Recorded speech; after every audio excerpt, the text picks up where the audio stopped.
In the opening scene of Season 2 of Interview with the Vampire, Louis and Armand, our lovers, describe how they had a wonderful time in Paris without realizing there was a conspiracy going on around them.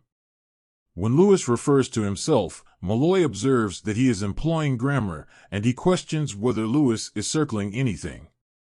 Armand, however, stands up for his love, claiming that Louis is just resisting the sun's influence since it is daylight. Then he waves the two off and embarks on one of his infrequent hunting expeditions. Louis reveals that Armand is very kind and picks his victims carefully, but Malloy has other plans when Armand leaves. He finds himself thinking about San Francisco all the time. His memories seem to be haunting him with Armand, but that doesn't make sense. He deviates from the plan and requests that Louis allow him to spend at least 20 minutes going over San Francisco again. Friendly Louis shares how Armand kept his happiness in San Francisco by rescuing Daniel. Malloy mentions how Louis showed him around one of his residences during their initial interview in 1973. There, using a variety of medications and psychedelics that Louis had provided, Malloy revealed himself.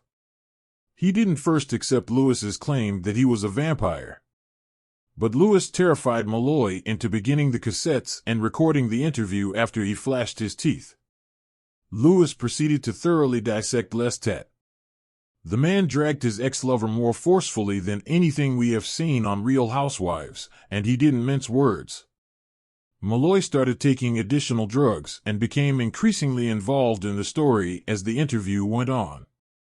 When he joins Louis in berating Lestat, he initially appears to be shrewd.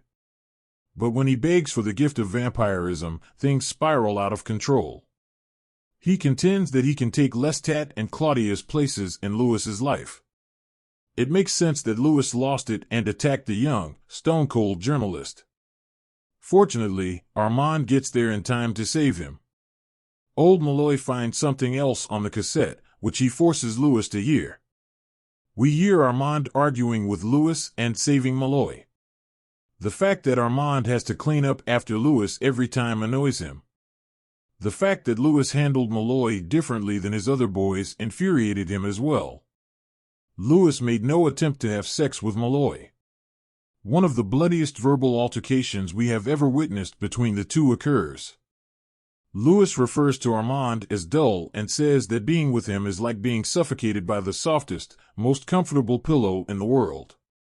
Armand, on the other hand, chastises Louis for being careless and exposing their true character to a reporter. He talks about Louis's history and his constant complaining. He continues by mentioning how Lestat has always caused problems in their relationship. Even more, he finds it offensive that Louis's only conversation was about Lestat. He confronts Louis for not appreciating his love. Louis is pushed off his game by the narcotics in his system and the excitement from their fight. Running to the rooftop, he lets the sun shine on him. Fortunately, Armand intervenes to save him before his mutilated body is returned inside and he completely burns to ashes. After that, in an attempt to figure out what makes Malloy so interesting, Armand tortures him. He spends days venting his resentment at Louis on Molly. Louis, in the meantime, tends to his burned body and begs Armand not to murder Malloy. One day, Armand contacts Lestat to let him know that Louis is in pain. Lestat asks him to tell Louis how much he loves him, but Armand omits that information. Then, after showing Louis his love and understanding, Armand assures him that he can always leave him. After being brainwashed and abused for days, Malloy fears that Armand will murder him. Louis begs him not to kill the youngster, and he manipulates Armand into complying with his demands by bringing up Armand's history of servitude. He claims that leaving Malloy alive is proof of their unwavering love, and Armand, who has always had a soft spot for romance, caves. The young Malloy is then spoken to by a deformed Louis, who gives him words of encouragement to remember. Throughout his life, the phrases have helped